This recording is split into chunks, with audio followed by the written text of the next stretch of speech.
Bonjour. Aujourd'hui, je vais te raconter une histoire de Saint-Exupéry, celle du Petit Prince.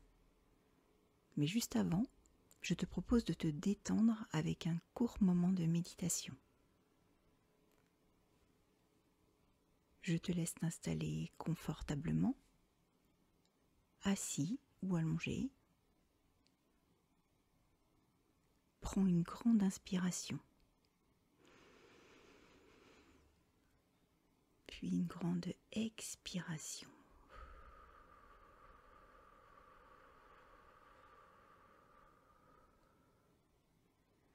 Ainsi, tu vas pouvoir libérer toutes les tensions de la journée. Inspire à nouveau. Expire.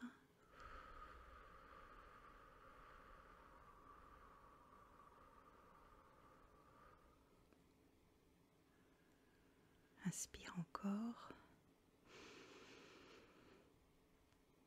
Expire.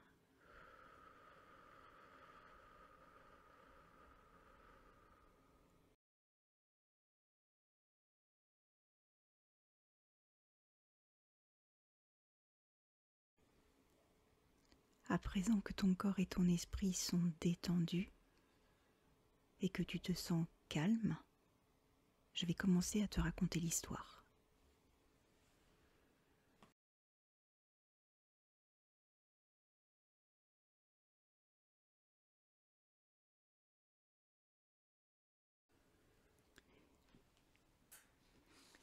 Il se trouvait dans la région des astéroïdes 325, 326, 327, 328, 329 et 330. Il commença donc par les visiter pour y chercher une occupation et pour s'instruire. La première était habitée par un roi.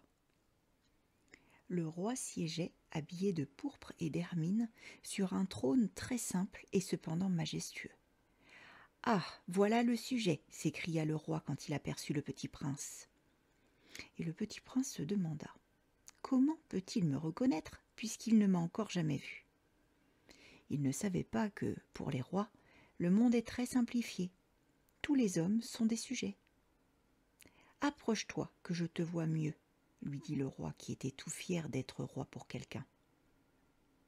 Le petit prince chercha des yeux où s'asseoir, mais la planète était tout encombrée par le magnifique manteau d'hermine. Il resta donc debout et, comme il était fatigué, il bâilla. « Il est contraire à l'étiquette de bâiller en présence d'un roi, » lui dit le monarque. « Je te l'interdis. »« Je ne peux pas m'en empêcher, » répondit le petit prince, tout confus. « J'ai fait un long voyage et je n'ai pas dormi. »« Alors, » lui dit le roi, « je t'ordonne de bâiller. » « Je n'ai vu personne bâiller depuis des années. Les bâillements sont pour moi des curiosités. Allons, bâille encore. C'est un ordre. »« Ça m'intimide, je ne peux plus, » fit le petit prince tout rougissant. « Répondit le roi. « Alors je t'ordonne tantôt de bâiller et tantôt de... » Il bredouillait un peu et paraissait vexé, car le roi tenait essentiellement à ce que son autorité fût respectée. Il ne tolérait pas la désobéissance. C'était un monarque absolu.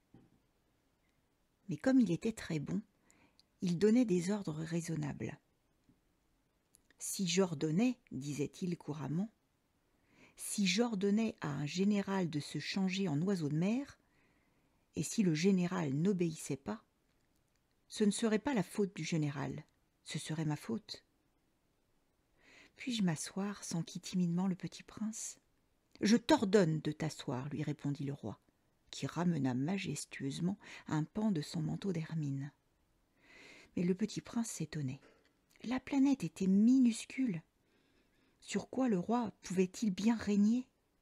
« Sire, » lui dit-il, « je vous demande pardon de vous interroger. »« Je t'ordonne de m'interroger, » se hâta de dire le roi.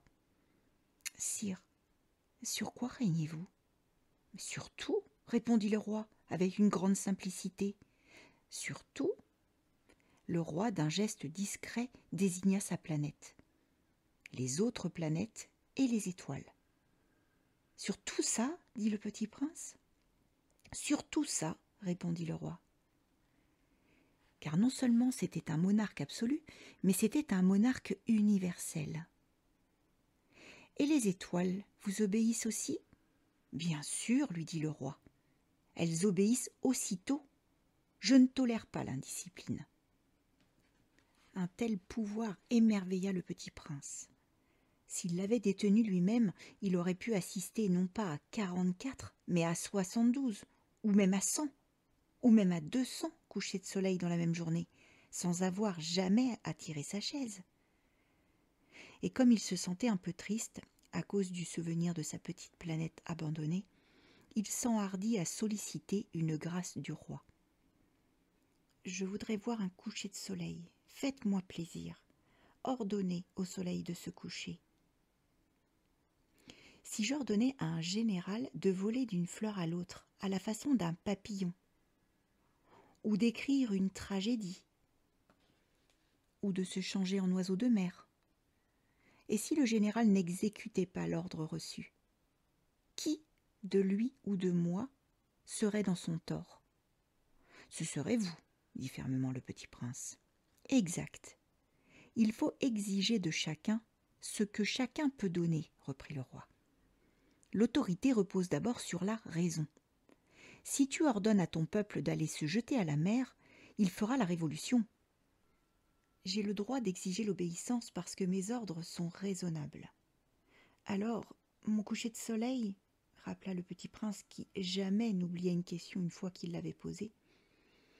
Ton coucher de soleil, tu l'auras, je l'exigerai, mais j'attendrai dans ma science du gouvernement que les conditions soient favorables. Quand ça sera-t-il ? S'informa le petit prince. Lui répondit le roi, qui consulta d'abord un gros calendrier. Ce sera vers... Ce sera ce soir, vers 7h40. Et tu verras comme je suis bien obéi. Le petit prince bâilla. Il regrettait son coucher de soleil manqué. Et puis il s'ennuyait déjà un peu.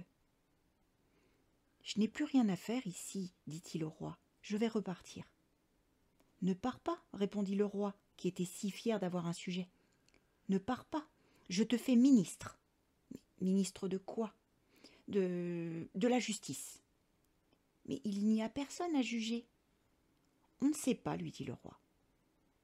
Je n'ai pas fait encore le tour de mon royaume. Je suis très vieux. Je n'ai pas de place pour un carrosse, et ça me fatigue de marcher. Oh, mais j'ai déjà vu, dit le prince qui se pencha pour jeter encore un coup d'œil sur l'autre côté de la planète. Il n'y a personne là-bas non plus. Tu te jugeras donc toi-même, lui répondit le roi. C'est le plus difficile. Il est bien plus difficile de se juger soi-même que de juger autrui. Si tu réussis à bien te juger, c'est que tu es un véritable sage. Moi, dit le petit prince, je puis me juger moi-même n'importe où. Je n'ai pas besoin d'habiter ici. Dit le roi. Je crois bien que sur ma planète, il y a quelque part un vieux rat. Je l'entends la nuit. Tu pourras juger ce vieux rat. Tu le condamneras à mort de temps en temps, et ainsi sa vie dépendra de ta justice. Mais tu le gracieras chaque fois pour l'économiser. Il n'y en a qu'un. Moi, répondit le petit prince, je n'aime pas condamner à mort, et je crois bien que je m'en vais. Non, dit le roi. Mais le petit prince, ayant achevé ses préparatifs, ne voulut point peiner le vieux monarque. Si votre majesté désirait être obéie ponctuellement, elle pourrait me donner un ordre raisonnable. Elle pourrait m'ordonner, par exemple, de partir avant 1 minute. Il me semble que les conditions sont favorables. Le roi n'ayant rien répondu, le petit prince hésita d'abord, puis, avec un soupir, prit le départ. « Je te fais mon ambassadeur », se hâta alors de crier le roi. Il avait un grand air d'autorité. Les grandes personnes sont bien étranges, se dit le petit prince en lui-même durant son voyage. La seconde planète était habitée par un vaniteux. « Ah ah, voilà la visite d'un admirateur !» s'écria de loin le vaniteux dès qu'il aperçut le petit prince. Car pour les vaniteux, les autres hommes sont des admirateurs. « Bonjour, dit le petit prince. Vous avez un drôle de chapeau ? » « C'est pour saluer, lui répondit le vaniteux. C'est pour saluer quand on m'acclame. Malheureusement, il ne passe jamais personne par ici. »« Ah oui ?» dit le petit prince qui ne comprit pas. « Frappe tes mains l'une contre l'autre, conseilla donc le vaniteux. Le petit prince frappa ses mains l'une contre l'autre, et le vaniteux salua modestement en soulevant son chapeau. « Ah, ça c'est plus amusant que la visite au roi, se dit en lui-même le petit prince, et il recommença de frapper ses mains l'une contre l'autre. Le vaniteux recommença de saluer en soulevant son chapeau. Après 5 minutes d'exercice, le petit prince se fatigua de la monotonie du jeu. « Et pour que le chapeau tombe, demanda-t-il, que faut-il faire ?» Mais le vaniteux ne l'entendit pas. Les vaniteux n'entendent jamais que des louanges. « Est-ce que tu m'admires vraiment beaucoup ?» demanda-t-il au petit prince. Qu'est-ce que signifie admirer ? Admirer signifie reconnaître que je suis l'homme le plus beau, le mieux habillé, le plus riche et le plus intelligent de la planète. Mais tu es le seul sur ta planète. Fais-moi ce plaisir, admire-moi quand même. Je t'admire, dit le petit prince en haussant un peu les épaules. Mais en quoi cela peut-il bien t'intéresser ? Et le petit prince s'en fut. Les grandes personnes sont décidément bien bizarres, se dit-il simplement en lui-même durant son voyage. La planète suivante était habitée par un buveur. Cette visite fut très courte, mais elle plongea le petit prince dans une grande mélancolie. « Que fais-tu là ?» dit-il au buveur, qu'il trouva installé en silence devant une collection de bouteilles vides et une collection de bouteilles pleines. « Je bois, » répondit le buveur d'un air lugubre. « Pourquoi bois-tu » lui demanda le petit prince. « Pour oublier, » répondit le buveur. « Pour oublier quoi ?» s'enquit le petit prince qui déjà le plaignait. « Pour oublier que j'ai honte, » avoua le buveur en baissant la tête. « Honte de quoi ?» s'informa le petit prince qui désirait le secourir. « Honte de boire » acheva le buveur qui s'enferma définitivement dans le silence. Et le petit prince s'en fut, perplexe. Les grandes personnes sont décidément très très bizarres, se disait-il en lui-même durant le voyage. La 4e planète était celle du businessman. Cet homme était si occupé qu'il ne leva même pas la tête à l'arrivée du petit prince. « Bonjour, » lui dit celui-ci. « Votre cigarette est éteinte ?» 3 et 2 font 5, 5 et 7, 12, 12 et 3, 15. Bonjour, 15 et 7, 22, 22 et 6, 28. Pas le temps de la rallumer. 26 et 5, 31. Ouf, ça fait donc 501 622 731. 500 millions de quoi ? Hein ? Tu es toujours là ? 500 millions de... Mais je ne sais plus, j'ai tellement de travail. Je suis sérieux, moi, je ne m'amuse pas à des balivernes. 2 et 5, 7. 501 millions de quoi ? Répéta le petit prince qui jamais de sa vie n'avait renoncé à une question une fois qu'il l'avait posée. Le businessman leva la tête. Depuis 54 ans que j'habite cette planète-ci, je n'ai été dérangé que 3 fois. La première, ça a été il y a 22 ans, par un hanneton qui était tombé Dieu sait où. Il répandait un bruit épouvantable et j'ai fait 4 erreurs dans une addition. La seconde fois, ça a été il y a 11 ans, par une crise de rhumatisme. Je manque d'exercice. Je n'ai pas le temps de flâner. Je suis sérieux, moi. La 3e fois, la voici. Je disais donc 501 millions. Millions de quoi ? Le businessman comprit qu'il n'était point d'espoir de paix. Millions de ces petites choses que l'on voit quelquefois dans le ciel, des mouches. Mais non, des petites choses qui brillent, des abeilles. Mais non, des petites choses dorées qui font rêvasser les fainéants. Mais je suis sérieux, moi, je n'ai pas le temps de rêvasser. Ah, des étoiles. C'est bien ça, des étoiles. Et que fais-tu de 500 millions d'étoiles? 501 622 731. Je suis sérieux, moi, je suis précis. Et que fais-tu de ces étoiles? Ce que j'en fais? Oui. Rien. Je les possède. Tu possèdes les étoiles? Oui. Mais j'ai déjà vu un roi qui... Les rois ne possèdent pas, ils règnent sur. C'est très différent. Et à quoi cela te sert-il de posséder les étoiles? Ça me sert à être riche. Et à quoi cela te sert-il d'être riche? À acheter d'autres étoiles si quelqu'un en trouve.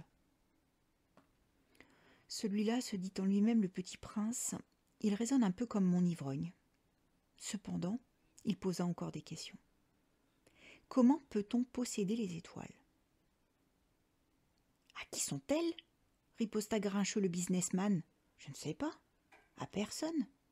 Alors elles sont à moi, car j'y ai pensé le premier. Et ça suffit? Bien sûr. Quand tu trouves un diamant qui n'est à personne, il est à toi. Quand tu trouves une île qui n'est à personne, elle est à toi. Quand tu as une idée le premier, tu l'as fait breveter, elle est à toi. Et moi, je possède les étoiles, puisque jamais personne avant moi n'a songé à les posséder. Ça c'est vrai, dit le petit prince. Et qu'en fais-tu? Je les gère. Je les compte et je les recompte, dit le businessman. C'est difficile, mais je suis un homme sérieux. Le petit prince n'était pas satisfait encore. Moi, si je possède un foulard, je puis le mettre autour de mon cou et l'emporter. Moi, si je possède une fleur, je puis cueillir ma fleur et l'emporter. Mais tu ne peux pas cueillir les étoiles. Non, mais je puis les placer en banque. Qu'est-ce que ça veut dire? Ça veut dire que j'écris sur un petit papier le nombre de mes étoiles. Et puis j'enferme à clé ce papier-là dans un tiroir. Et c'est tout? Ça suffit. C'est amusant, pensa le petit prince. C'est assez poétique, mais ce n'est pas très sérieux. Le petit prince avait, sur les choses sérieuses, des idées très différentes des idées des grandes personnes. Moi, dit-il encore, je possède une fleur que j'arrose tous les jours. Je possède 3 volcans que je ramène toutes les semaines, car je ramène aussi celui qui est éteint, on ne sait jamais. C'est utile à mes volcans, et c'est utile à ma fleur que je les possède. Mais tu n'es pas utile aux étoiles. Le businessman ouvrit la bouche, mais ne trouva rien à répondre. Et le petit prince s'en fut. Les grandes personnes sont décidément tout à fait extraordinaires, se disait-il simplement en lui-même durant le voyage. La 5e planète était très curieuse. C'était la plus petite de toutes. Il y avait là juste assez de place pour loger un réverbère et un allumeur de réverbère. Le petit prince ne parvenait pas à expliquer à quoi pouvait servir, quelque part dans le ciel, sur une planète sans maison ni population, un réverbère et un allumeur de réverbère. Cependant, il se dit en lui-même: peut-être bien que cet homme est absurde. Cependant, il est moins absurde que le roi, que le vaniteux, que le businessman et que le buveur. Au moins, son travail a-t-il un sens. Quand il allume son réverbère, c'est comme s'il faisait naître une étoile de plus, ou une fleur. Quand il éteint son réverbère, ça endort la fleur ou l'étoile. C'est une occupation très jolie. C'est véritablement utile puisque c'est joli. Lorsqu'il aborda la planète, il salua respectueusement l'allumeur. « Bonjour. Pourquoi viens-tu d'éteindre ton réverbère ?»« C'est la consigne, répondit l'allumeur. Bonjour. Qu'est-ce que la consigne? C'est d'éteindre mon réverbère. Bonsoir. Et il le ralluma. Mais pourquoi viens-tu de le rallumer? C'est la consigne, répondit l'allumeur. Je ne comprends pas, dit le petit prince. Il n'y a rien à comprendre, dit l'allumeur. La consigne, c'est la consigne. Bonjour. Et il éteignit son réverbère. Puis il s'épongea le front avec un mouchoir à carreaux rouges. Je fais là un métier terrible. C'était raisonnable autrefois. J'éteignais le matin et j'allumais le soir. J'avais le reste du jour pour me reposer et le reste de la nuit pour dormir. Et depuis cette époque, la consigne a changé ? La consigne n'a pas changé, dit l'allumeur. C'est bien là le drame. La planète, d'année en année, a tourné de plus en plus vite.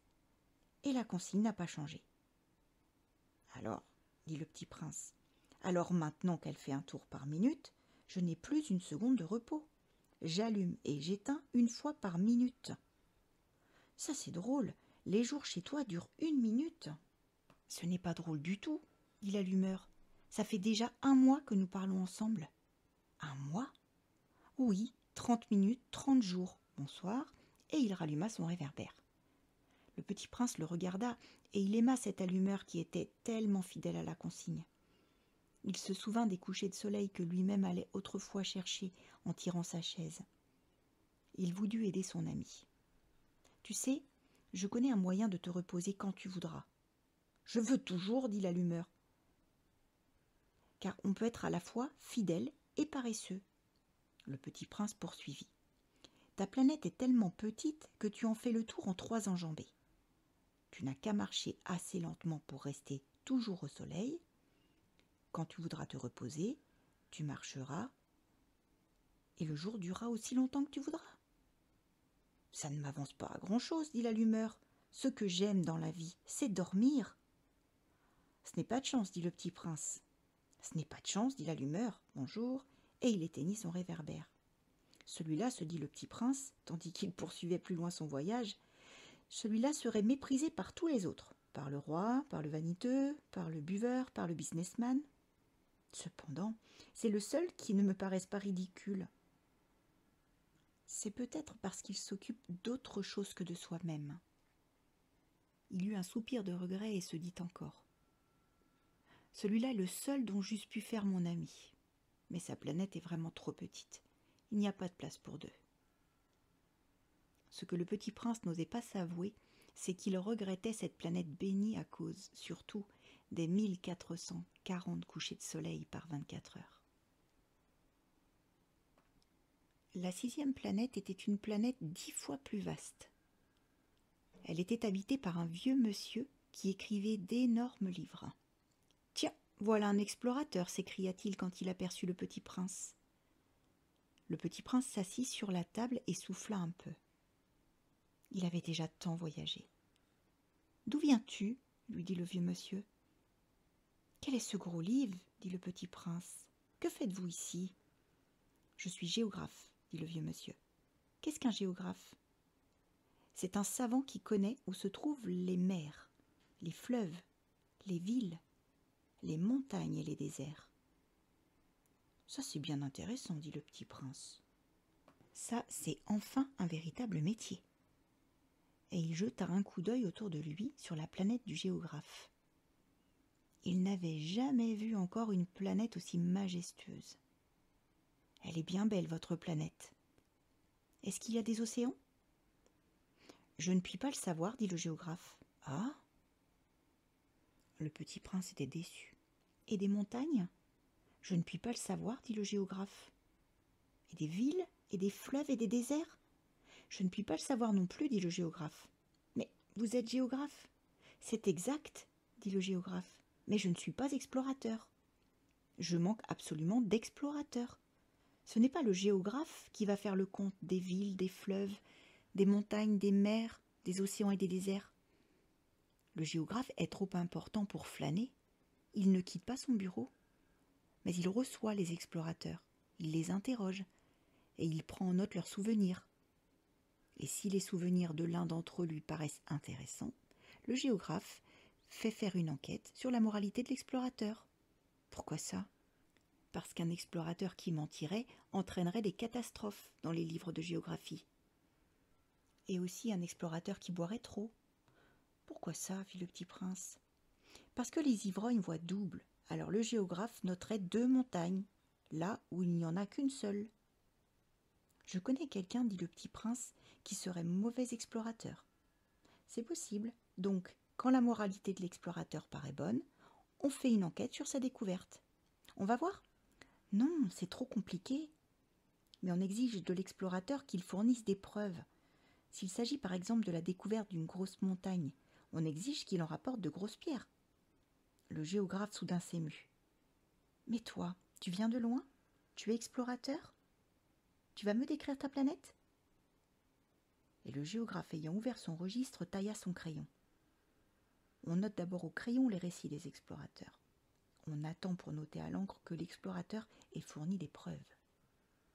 Alors, interrogea le géographe. Oh, chez moi, dit le petit prince, ce n'est pas très intéressant, c'est tout petit.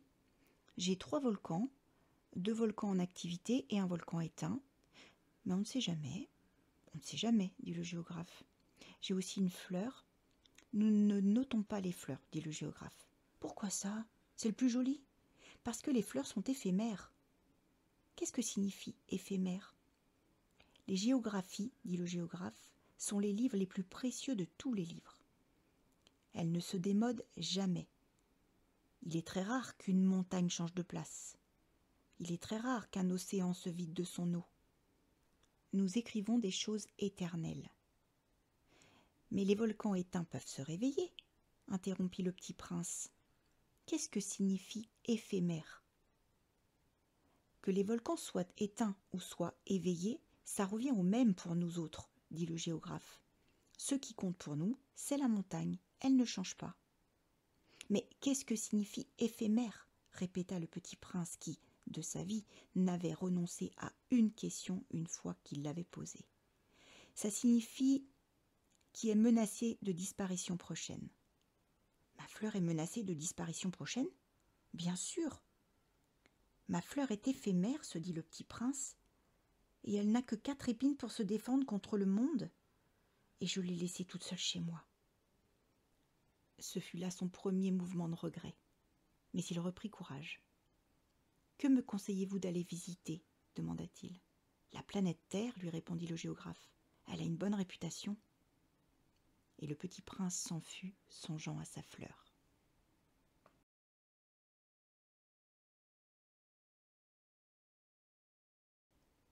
Voilà pour ce soir. Je te souhaite une douce nuit pleine de rêves étoilés. Et à très bientôt pour la suite.